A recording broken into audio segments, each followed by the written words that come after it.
I have been wanting to make this video for a long time, talking about just the Yonko and what could possibly happen and the future Yonko. Now, this video is obviously spurred by what happened in Chapter 1000, and spoiler alert, if you have not read Chapter 1000, please either go read it or leave until you read it because I do not want to spoil you guys. But Chapter 1000 did heavily inspire me to finally make this video because I've thought about the Yonko, the future Yonko, for a while, and I think there's some important things we can talk about there. And I know, I get it. It's hard to focus on the future or post-Wano while we're dealing with the raid of Onigashima, but guys, there's some really important things we can flesh out. But speaking of the raid on Onigashima, this video is sponsored by Raid Shadow Legends, and honestly, there are times when you're bored and you're thinking about playing a game, but you want to play a quality game, and with Raid Shadow Legends, you can have that, a quality game right in your pocket, because you can play this game on mobile and desktop. So you can play anytime, anywhere. So this game reminds me of Magi, the anime, where you're basically going around and conquering dungeons. Bro, there are 10 challenging dungeons, 12 campaign locations, 13 powerful factions, and the champions that you use, which are pretty much the characters that you can use, there are 460 unique champions, right? And you can collect hundreds of them. There are 200,000 active clans, and there are over 25 million players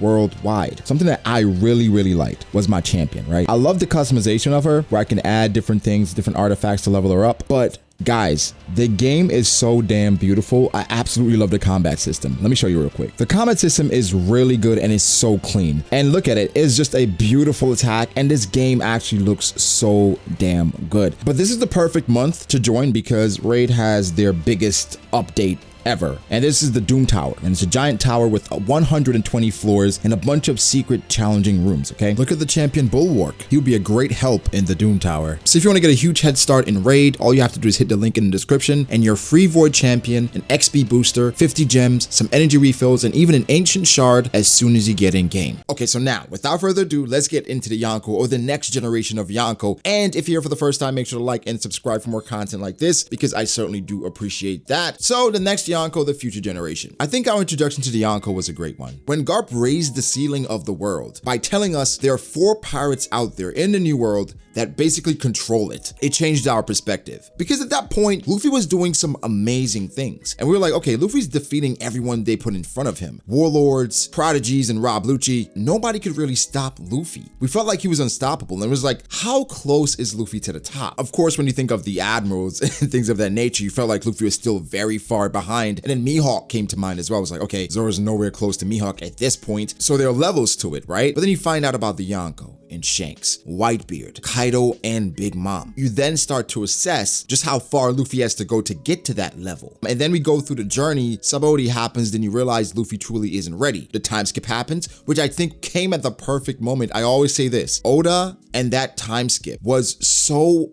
perfect. I personally don't think it could have come at a better time. At the end of the Marineford War, the death of Whitebeard, the death of Ace, the changing of the guard in the Marines, it was such a perfect time to end things in regards to the first half of One Piece, and us go through a time skip, the Straw Hats regroup, and now look at the world. Where are we? It was obvious who the new candidate was after Whitebeard died, Blackbeard. He threw his hat in the ring really early. He even said in Marineford that this was his era, this was his age, and honestly, I believed him. At that point, he had 2 devil fruits, and not just 2 regular devil fruits, right? He didn't have the jacket no Mi and then Corazon's devil fruit, right? He had the Goro no Mi and the Yami no Mi. On the recent stream where we talked about Chapter 1000, we had discussed what would be the perfect devil fruit, the perfect 3rd devil fruit for Blackbeard. The conclusion was Marco's fruit, right? No question, Marco's devil fruit, for the main reason that for Blackbeard, we know the Yami no Mi, he takes twice the damage, right? With Marco's devil fruit and the instant regen, that would go perfectly with Blackbeard's drawbacks and instantly, I think, make him unbeatable. Like if Blackbeard got Marco's devil fruit, he would be unbeatable. And that's why I think Oda didn't give it to him, because in the Payback War, it said that Blackbeard dominated, or the Blackbeard pirates dominated Marco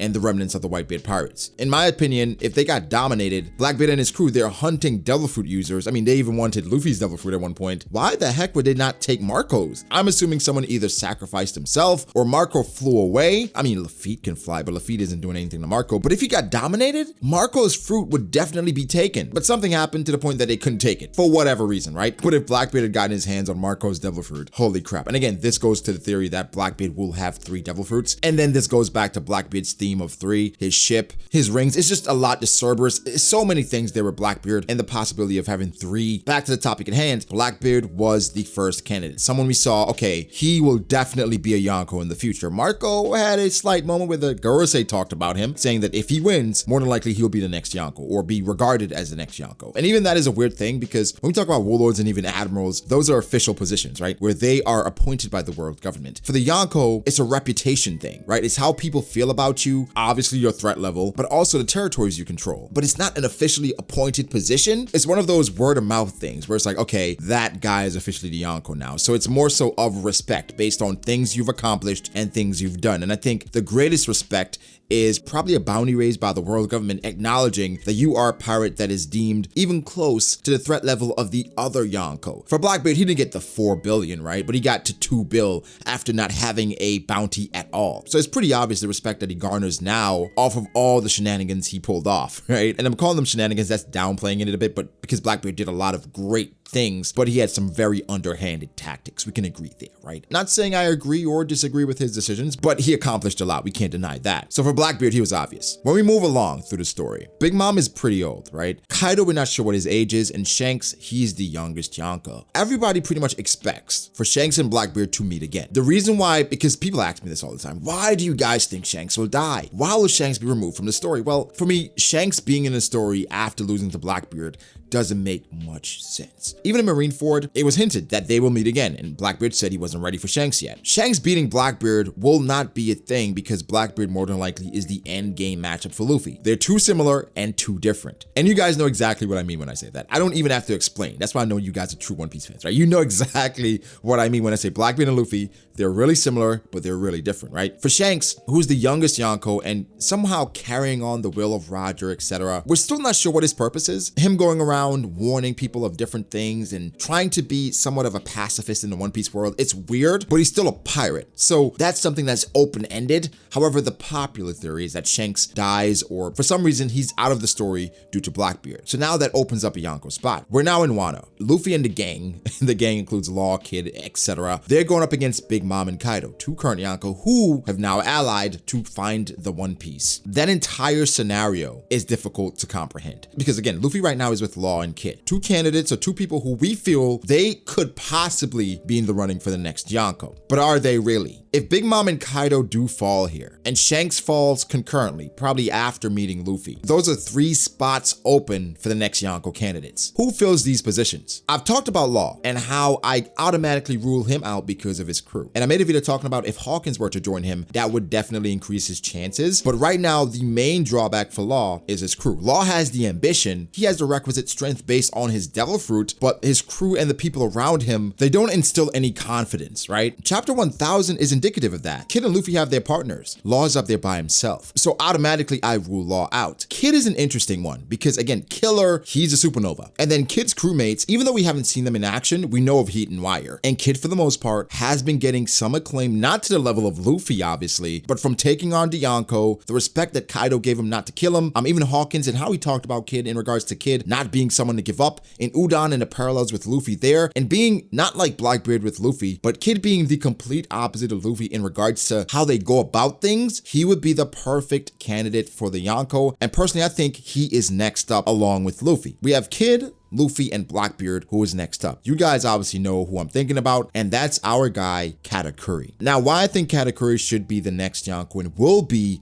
the next Yonko, barring some unforeseen circumstances, is based off of so many things already set up for him. So for Big Mom, we predict that Big Mom in some way will be incapacitated, and we expect it to be because of her memories. I don't think that moment about Big Mom eating her friends and Mother Carmel was brought up to be whisked away. I definitely think it comes back up again, and Big Mom could be permanently incapacitated from that entire incident, meaning her memories come flooding back, and how does she react? We don't know, but that could certainly be a thing. So if Big Mom is out of the way, who's next? Perospero thinks it's him, but we all know Katakuri is the next up for the Big Mom Pirates. It's perfect. The setup is there for him. Has the territory, has respect. They're all family. They already respect Katakuri. Everybody looked to him anyway. Now he would just be officially the Yonko of the crew, the leader of the group. The only thing people would probably bring up is his strength. Now, I want to point out for Katakuri versus Luffy, Haki blooming. Now, people say, well, it only works for Luffy. Well, Oda could definitely make it work for Katakuri as well. Katakuri went in a high diff fight versus Luffy. We could surmise based on how the fight went, Katakuri is being held back based on him hiding his true self. And now if he embraces that, Katakuri could be a lot more creative, a lot more outgoing, a lot more open, and that could probably make his powers bloom and he could honestly become exponentially stronger. So once he's at that point with the added responsibilities, I don't see any problem with Kat being the final Yonko on this scene. So now we have our 4 Yonko, right? I just want to say, I don't think we get to this point in the actual story. What I mean is, Blackbeard did not become a Yonko until the 2-year time skip, right? During the time skip, he fought Marco and they had the payback war. And for Blackbeard, he had to conquer Whitebeard's territories. Post Wano, Big Mom falls, Kaido falls, Kid gets credit, Luffy gets credit. They get a lot of acclaim. Is there a time in the story for Kid to conquer Kaido's territories? And I think post Wano, we're going to get to the end so quickly, it's not going to be any time for that. The Yonko system in itself may be over. Again, the final war may change everything forever, where there may not be any need for Yonko. But if this does happen, maybe in the epilogue, I think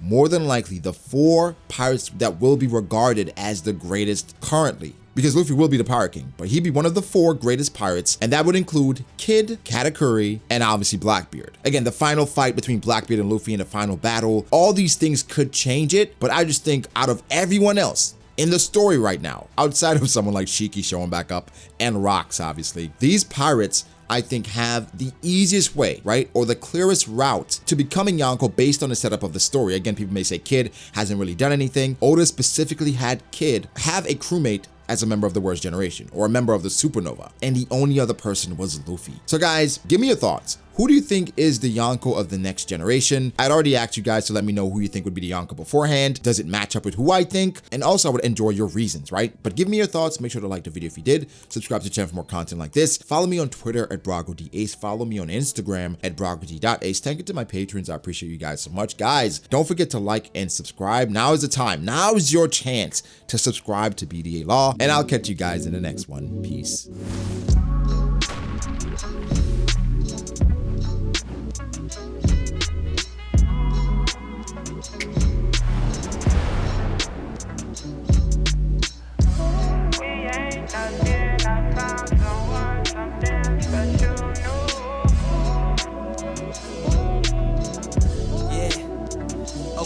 I start doubting me, I felt lost.